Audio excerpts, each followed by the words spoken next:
眼前所有的一切都是你修行利用的对象，山川河流、房舍街道都是你修行的环境而已。但你不能迷失在修行的环境里，否则岂不荒唐可笑吗？你在不在这个世界里，这个世界都依然存在。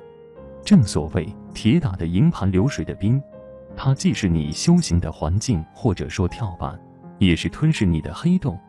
你最终的修行结果如何，就要看过程是什么样的，有因必有果。所以为什么祖师大德行事之洒脱，如大侠般游走于这个世界？因为只是借力用力这个世界，一切为我所用而已。我们之所以不洒脱，没有大侠精神，就在于心境依然或多或少迷失在这个假象的世界里，把这个修行工具当成真的了。